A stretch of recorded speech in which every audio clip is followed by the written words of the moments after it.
தான் படிக்க முடியும். பள்ளிகளிலே இன்று சாதி இல்லை, ஒத்துக்கொள்ள வேண்டும். கண்டிப்பா கிடையாது. ஏதேனும் தனியார் பள்ளிகள் இருந்து அங்க கூட கிடையாது, பார்த்த அளவிலே கிடையாது. பள்ளிகளிலே சாதிகள் கிடையாது. அம்பேத்கர் பட்ட இன்னல் இன்று அளிக்கப்பட்டு விட்டது, அது உண்மை.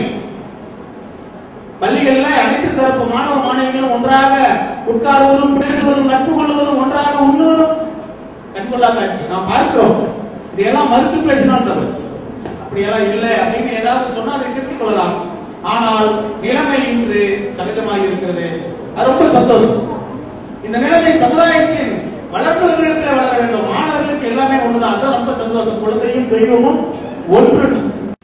நம்மை நாம் உயர்த்திக் கொள்வது, ஒரு நல்ல நிலைக்கு வந்த பின் நாம் சார்ந்திருக்கும் நம் சமுதாயத்தை உயர்த்துவதற்கு நம்மால் ஆன்ற சில காரியங்களை செய்வது. அதனால் உங்களை உயர்த்திக் கொள்வதற்கு இருக்கும் ஒரே வழியான கல்வியை சிறப்பாக பயிலுங்கள். இரண்டாவதாக, உயர்ந்த நிலைக்கு வந்த பின் நம்மை சார்ந்த சமுதாயத்திற்கு நம்மால் இயன்ற காரியங்களை நாம் செய்ய வேண்டும். எதற்காக இந்த சமுதாயத்துக்கு நாம செய்யணும்? ஏன்னா நம்முடைய பின்னணி என்ன? நம்ம சமுதாயம் எதிர்கொள்ளும் போட்டிகள், பொறாமைகள், வஞ்சகங்கள் ஆயிரம். நமக்கு அண்ணல் அம்பேத்கர் வகுத்து கொடுத்த அந்த அரசியல் சாசன சட்டம் மட்டும் இன்று கை கொடுக்காவிட்டால் இன்று நாம் இந்த அளவிற்கு 10 பேர் மதிக்கக்கூடிய அளவுக்கு இன்று நாம் இந்த நிகழ்ச்சியை நடத்துவதோ, நிற்பதோ, நடப்பதோ, தலை நிமிர்ந்து நடப்பதோ நடந்திருக்காது. நம்மளை இந்த அளவுக்கு உயர்த்தி கொடுத்தது நமது அரசியல் ஆசான், சட்ட மாமேதை டாக்டர் அம்பேத்கர் வகுத்து கொடுத்த அந்த சட்ட பாதுகாப்பு தான். அம்பேத்கர் பிறந்த நாளையொட்டி பள்ளி மாணவ மாணவியருக்கு ஒரு விழிப்புணர்வை ஏற்படுத்தும் பொருட்டு இங்கே குழுமியுள்ள அனைத்து மாணவ மாணவியர்களும் எழுதிய, பேசிய அனைத்து கட்டுரைகள், பேச்சுக்கள் எங்களுக்கு மிகவும் உத்வேகம் ஏற்படுத்தக்கூடியதாகவும் மிகுந்த மனமகிழ்ச்சியை ஏற்படுத்தக்கூடியதாகவும் இருந்தது. அந்த வகையிலே அம்பேத்கரின் வாழ்க்கை வரலாறு என்பது சாதாரண மனிதனுக்குள்ளும் ஒரு விழிப்புணர்வை, வாழ்க்கையில் முன்னேற்றத்தை நோக்கிய பயணத்திற்கு வழிகாட்டுதலாக அமையும் என்பதில் எல்லளவும் சந்தேகமில்லை. இந்த பேச்சு போட்டியில் கலந்து கொண்ட மாணவ மாணவியருக்கு எனது முதற்கண் நன்றியினை தெரிவித்துக் கொள்கிறேன். இது போன்ற விழாக்களை அடிக்கடி நடத்துவதன் மூலம் சமுதாயத்திலே ஒரு விழிப்புணர்வை ஏற்படுத்த இயலும். அந்த வகையிலே இது போன்ற அடிக்கடி விழாக்களை ஏற்படுத்தி எங்களுக்கு உற்சாகம் தர வேண்டும் என்று இந்த விழாக்குழுவை கேட்டுக்கொண்டு விடைபெறுகிறேன். நன்றி, வணக்கம்.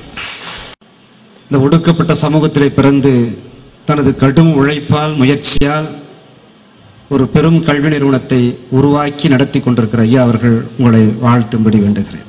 நாம் யாரை விடையும் சளைத்தவர்கள், உயர்ந்தவர்கள் தான், அறிவாளிகள் தான்.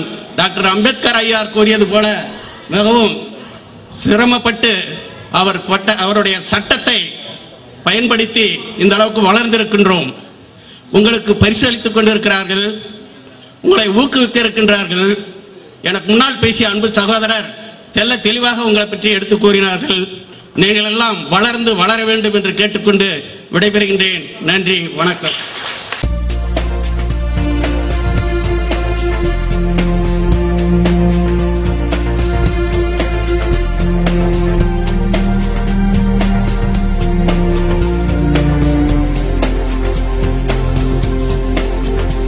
இங்கே சான்றோர் பெருமக்கள் கூடியிருக்கிற இந்த அவையில பேச்சு போட்டியில வென்ற ஒரு சிலரை மட்டும் இங்கு மேடையில பேச அனுமதிப்பதாக முடிவாகியுள்ளது. ஆகவே 8ஆம் 9ஆம் வகுப்பு அந்த தகுதி நிலையில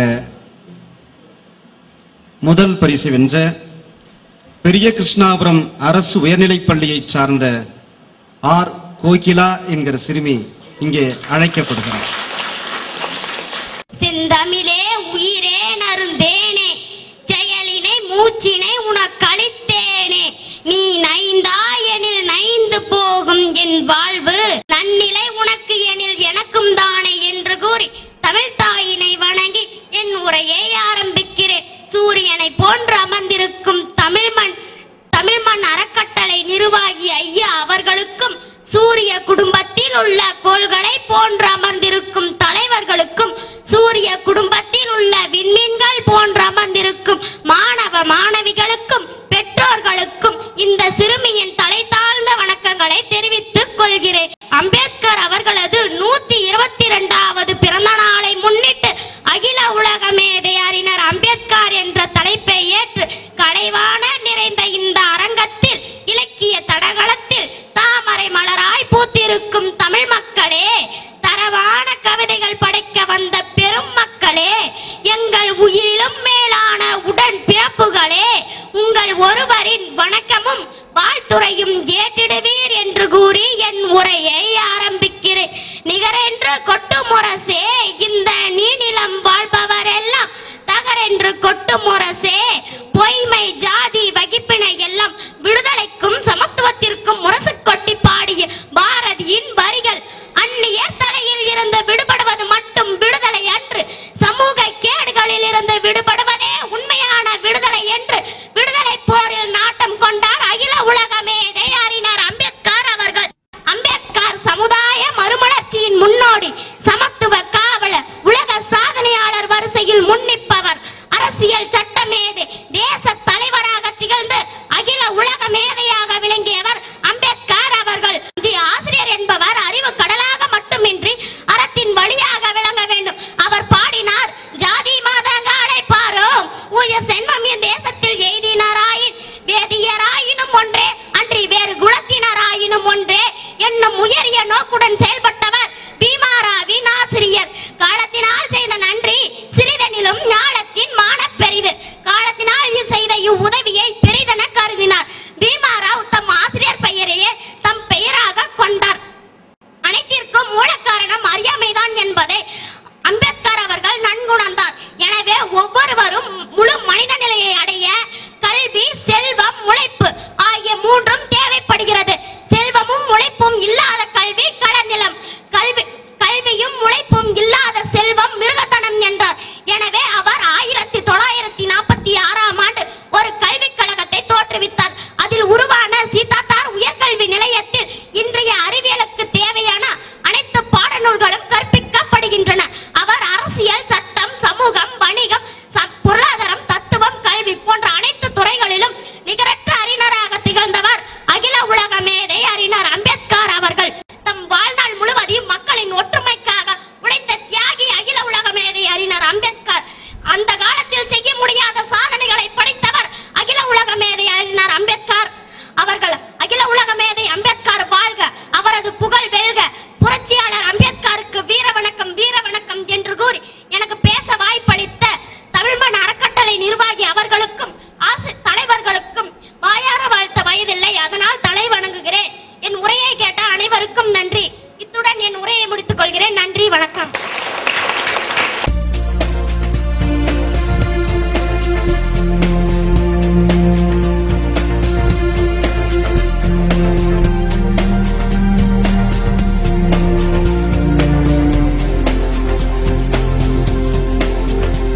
எட்டாம் 9ஆம் வகுப்பு பிரிவிலே 2ஆம் பரிசை பெற்ற ராமகிருஷ்ணா சாரதா மேல்நிலைப் பள்ளியை சார்ந்த தம்பி ஜி பிரேம்குமார். இங்கு அமர்ந்திருக்கும் சான்றோர்களுக்கும், ஆசிரிய பெருமக்களுக்கும், மாணவ மாணவிகளுக்கும் டாக்டர் அம்பேத்கர் அவர்களின் பிறந்தநாள் நல்வாழ்த்துக்களை தெரிவித்துக் கொள்கிறேன். இருளை பகலாக்கி, எழுதுகோலை துணையாக்கி, தன் அடக்கத்தை ஆடையாக உடுத்தி, இருமாப்பை கால் செருப்பாக்கி, அமைதியை தன் உடமையாக கொண்டு வாழ்ந்தவர்தான் உலகமேதை டாக்டர் அம்பேத்கர் அவர்கள் ஆவார். தோன்றின் புகழோடு தோன்றுக என்பது வள்ளுவர் வாக்கு. இவ்வாக்கிற்கிணங்க 1891ஆம் ஆண்டு ஏப்ரல் 14ஆம் நாள் அம்பேத்கர் அவர்கள் ராம்ஜி சக்பால், பீமாபாய் என்னும் தம்பதியர்களுக்கு மகவாய் அவதரித்தார். டாக்டர் அம்பேத்கர் அவர்கள் 1900 ஆண்டு பள்ளியில் சேர்க்கப்பட்டாள். பீமா ராம்ஜி அம்பேத்கர் என்பது பள்ளியில் அவருக்கு இட்ட பெயராகும். தம் ஆசிரியரின் பெயரை நினைவாய்க் கொண்டு அவர் பீமா ராம்ஜி அம்பேத்கர் என அழைக்கப்பட்டார். அம்பேத்கர் அவர்கள் சதாராவில் ஆரம்ப கல்வியை பயின்று முடித்ததும் உயர்நிலை கல்வியினை தொடர்ந்தார். உயர்நிலை கல்வியின் வாழ்க்கை முறையானது அவர் மனதில் ஒரு பசுமரத்தாணி போல் பதிந்தது. ஏன் என்று உங்களுக்கு தெரியுமா? ஏனெனில் அவர் அப்பொழுது பல தீண்டாமையினர்களுக்கு உட்படுத்தப்பட்டார். அவர் படிக்கவும் கூட அவருக்கு தடை இருந்தது. ஆனால் படிப்படியாக நன்கு படித்து BA பட்டமும் MA பட்டமும் பெற்றார். இது அவரது கடின உழைப்புக்கு கிடைத்த பலன் என கருதி மிகவும் மகிழ்ந்தார். பின்னர் அம்பேத்கர் அவர்கள் பல பட்டம் பெற்று மிகப்பெரிய கல்விமானாக விளங்கினார். 1928 தாழ்த்தப்பட்டவர்களுக்கென கல்விக் கழகத்தை தொடங்கினார். மேலும் தாழ்த்தப்பட்ட மாணவர்களுக்கென விளையாட்டு அரங்குகள், விடுதி என அனைத்தையும் தாழ்த்தப்பட்டவர்களுக்கென செய்து கொடுத்தார். எத்தகைய பணியை தாம் மேற்கொண்டாலும் தீண்டாமை என்னும் கொடிய நோயை ஒழிக்க வேண்டும் என்றே அவரது மனம் துடித்தது. பின் பம்பாயில் உள்ள ஒரு மிகப்பெரிய சட்டக் கல்லூரியில் இவர் 1935 முதல் 1938 வரை ஒரு தலை சிறந்த பேராசிரியராக பணியாற்றினார். நமது நாடு சுதந்திரம் அடைந்த பின்பு அமைச்சரவையில் இவர் அமைச்சரவை சட்ட வரைவு குழுவின் தலைவராக நியமிக்கப்பட்டார். இவர் தலைவராக நியமிக்கப்பட்ட பொழுது பல நாட்டு அரசியலமைப்புகளை பற்றி விரிவாக நன்கு அறிந்திருந்தார். அதனால்தான் இவ்வாற்றினால்தான் அவர் உலகிலேயே மிகச்சிறந்த அரசியலமைப்பை தந்திட்ட உலக மாமேதை அம்பேத்கர்கள் என்றார். அது மிகையாகாது. அம்பேத்கர் அவர்களின் கல்வி அறிவு, ஞானம், ஆற்றல் ஆகியவை உண்மையிலேயே போற்றத்தக்க மற்றும் பாராட்டத்தக்க ஒன்றாகும். ஆகவே மாணவர்களே, நம் உடலில் ஒரு சொட்டு ரத்தம் இருக்கும் வரையிலும் அம்பேத்கர் அவர்களது சமூக சீர்திருத்த கோட்பாட்டினை கடைபிடித்து நாம் தீண்டாமையை ஒழிக்க பாடுபடுவோம் என்று கூறி விடைபெறுகிறேன். நன்றி, வணக்கம். சிறுவர் பிரிவிலே 4ஆம் 5ஆம் வகுப்பு பிரிவிலே முதல் பரிசு வென்றிருக்கிற ஜெயஜோதி துவக்கப்பள்ளி, ஓமலூர் ஜெயஜோதி துவக்கப்பள்ளியில் பயிலும் மாணவி மு ஸ்னேகா. கல் தோன்றா மண் தோன்றா காலத்தே முன் தோன்றிய குடி நம் மூத்த குடியாம் தமிழ் குடி. அதில் மக்கள் காப்பியமாம் சிலப்பதிகாரத்தையும் உலக பொதுமறையான திருக்குறளையும் அணிகலன்களாய் பூண்ட மொழி எம் தாய்மொழி. அதுவே செம்மொழியான நம் தமிழ் மொழி.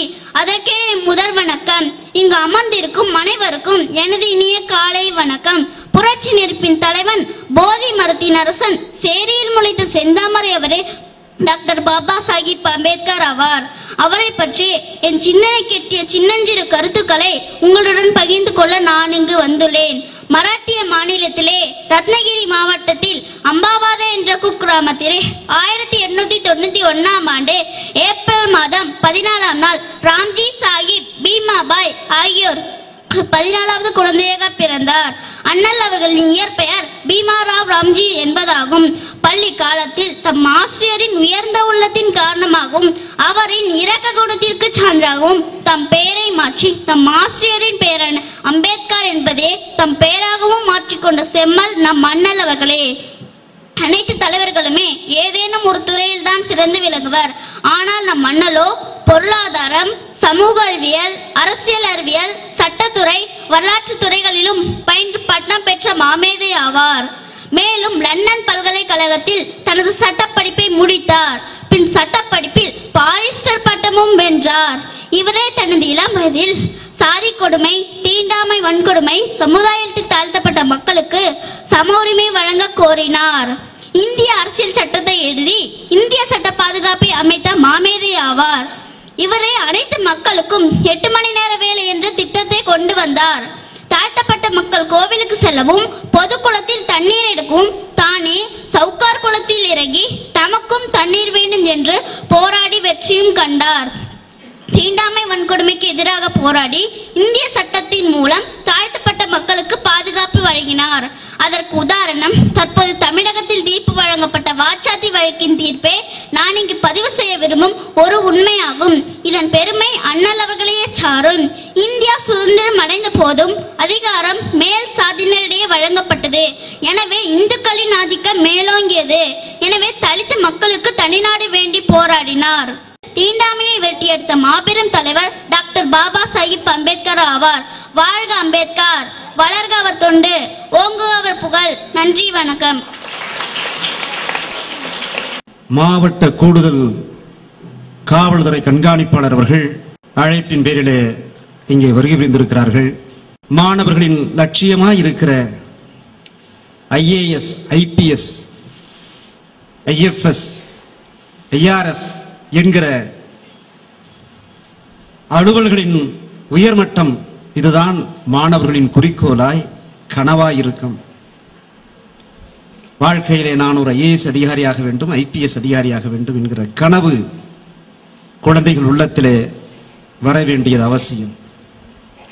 அப்படி IPS அதிகாரியாக மிகச்சிறப்பாக சேலம் மாவட்டத்திலே காவல்துறையிலே பணியாற்றி வருகிற அன்பிற்குரிய சகோதரர் ஈஸ்வரன் அவர்கள் உங்களை எல்லாம் சந்திக்க, உங்களுக்கு பரிசு வழங்க வந்திருக்கிற மற்ற சான்றோர்களோடு அவரும் இங்கே வருகை புரிந்திருக்கிறார். மற்றும் காப்பீட்டுத்துறை உயரதிகாரிகளும் இங்கே இருக்கிறார்கள். அவர்கள் உங்களுடைய பேச்சை கேட்டு பரிசை அவர்கள் வழங்கி செல்ல இருக்கிறார்கள். இப்பொழுது ஆர் கோகிலா அவர்களுக்கு பரிசை வழங்கப்படுகிறது.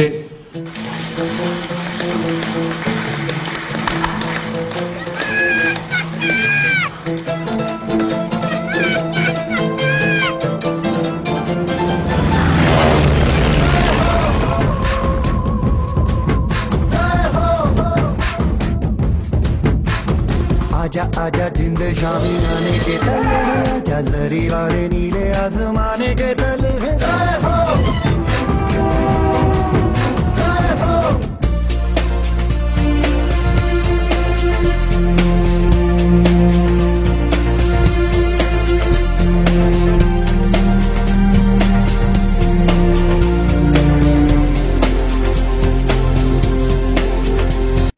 பங்கேற்க வருகை புரிந்திருக்கிற பாசத்திற்குரிய சகோதரர் அவர்களை தாய்மன் அறக்கட்டளை வாஞ்சையோடு மரியாதையோடு வரவேற்கிறது. அவர் உங்களுக்கு ஆலோசனை வழங்க வேண்டும் என நான் அன்போடு கேட்டுக்கொள்கிறேன். அனைவருக்கும் வணக்கம். முதல்ல வெகு விரைவாகவே நான் இந்த இடத்தை விட்டு செல்வதற்காக வருந்துகிறேன். இந்த இளம் சிறுவர் சிறுமியர் பேசினதெல்லாம் கேட்டேன். உண்மையிலேயே ரொம்ப அருமையா இருந்தது. என்னால கூட அவ்வளவு தெளிவா அழகான உச்சரிப்போடு பேச முடியாது. அந்த அளவு அருமையா பேசினாங்க. அவங்களுக்கு நல்ல ஒரு எதிர்காலம் உள்ளது. காவல்துறையில் எனக்கு நிறைய பணிகள் இருக்கிறது, அதனாலதான் சீக்கிரமா போறேன். இல்லைன்னா இவங்க எல்லாரும் பேசுறதையும் கேட்டுட்டு போலான்னு தான் இருந்தேன். இங்க நான் வந்ததுக்கு முக்கியமான காரணமே இந்த மாதிரி மாணவர்களை மோட்டிவேட் பண்ணணும், அவங்களும் வாழ்க்கையில மிக உயர்ந்த நிலைக்கு வரணும், ஒரு டெசிஷன் மேக்கிங் அந்த பவர்ல இருக்கணும் அப்படிங்கிறதுக்காக நான் வந்தேன். உங்க எல்லாருக்கும் தெரியாது, நானும் ஒரு சின்ன கிராமத்துல இருந்து தான், திருநெல்வேலி மாவட்டம் சிவகிரிங்கிறது தான் என்னோட நேட்டிவ் பிளேஸ். அது ஒரு சின்ன கிராமம். முதல்ல நான் IAS தேர்வு எழுதிட்டு அதில் கெசட்டட் ஆஃபீஸர் அட்டஸ்டேஷன் பண்ணணும். நமக்கு விட்னஸ் மாதிரி போடணும் அப்ளிகேஷன் போடும்போது. அதுக்காக நான் அட்டஸ்டேஷன் கேட்டபோது யாருமே போடல. அந்த கிராமத்தில் இருக்க ஒரு 1-2 பேர் கூட போடல. அவங்களுக்கு அதை பத்தி என்னன்னே தெரியல. அந்த அளவுக்கு ஒரு அவேர்னஸ் இல்லாம இருந்தது. ஆனா இப்ப மக்களுக்கு எவ்வளவோ அவேர்னஸ் இருக்குது. இதை எதுக்காக சொல்றேன்னா, சின்ன கிராமங்கள்ல இருந்து வரவங்க கூட வாழ்க்கையில வெற்றி பெறலாம். இன்னைக்கு இந்த தமிழ்நாடு ஃபுல்லா நான் சுத்தி இருக்கிறேன், இந்தியா ஃபுல்லா நான் சுத்தி இருக்கிறேன். இந்தியாவில் எந்த இடத்துக்கும் போகாத இடமே இல்லை. அந்த அளவு ஒரு வாய்ப்பு தந்தது நாம் கற்ற கல்வி. அதனால நீங்க நல்லா படிங்க, மிக உயர்ந்த நிலைக்கு வரணும். வழக்கமா நான் எந்த கல்லூரி அல்லது பள்ளிகளுக்கு சென்றால் ரொம்ப நேரம் பேசுவது உண்டு. கிட்டத்தட்ட அரை மணி நேரமாக பேசினேன். ஆனா என்னோட வேலை பணியின் காரணமாக உங்களோடு ரொம்ப நேரம் பேச முடியவில்லை. நீங்க எல்லாரும் மிக உயர்ந்த நிலைக்கு வரணும், அதுதான் என்னுடைய ஆசை. உங்களுக்கு இது ஒரு உதாரணமா இருக்கணுங்கிறதுக்காக தான் நான் இங்க வந்தேன். உண்மையிலே என்னால் வர முடியாத சூழ்நிலை தான் சார். ஒரு போலீஸ் ஆஃபீஸர் வந்து உங்களுக்கு ஒரு மோட்டிவேஷனா இருக்கும் இல்லையா? அவர் ஒரு கிராமத்துல இருந்து வந்தாரு. என்னோட பேரண்ட்ஸ் யாரும் படிச்சவங்க இல்லை, அவங்கள விவசாய குடும்பத்துல இருந்து வந்தவங்க தான். ஒரு கொஞ்சம் நிலம் இருந்தது எங்களுக்கு, அதுல இருந்து தான் படிச்சு வந்தாங்க. இதெல்லாம் எதுக்கு சொன்னா, நம்மளால முடியும் அப்படின்னு நீங்க நம்புனீங்கன்னா கண்டிப்பாக வெற்றி பெறுவீர்கள். 3 அட்வைஸ் மட்டும் நான் சொல்றேன் மாணவர்களுக்கு. உங்களுடைய பெற்றோர்கள் அவங்களுக்கு மதிப்பு கொடுங்க, அவங்க உணர்வுகளுக்கு மதிப்பு கொடுங்க. அவங்களுக்கு பணிந்து நடந்தாலே உங்களுக்கு வாழ்க்கையில பாதி வெற்றி கிடைக்கும். 2வது சொல்றது என்னன்னா, படிச்சுட்டே இருங்க.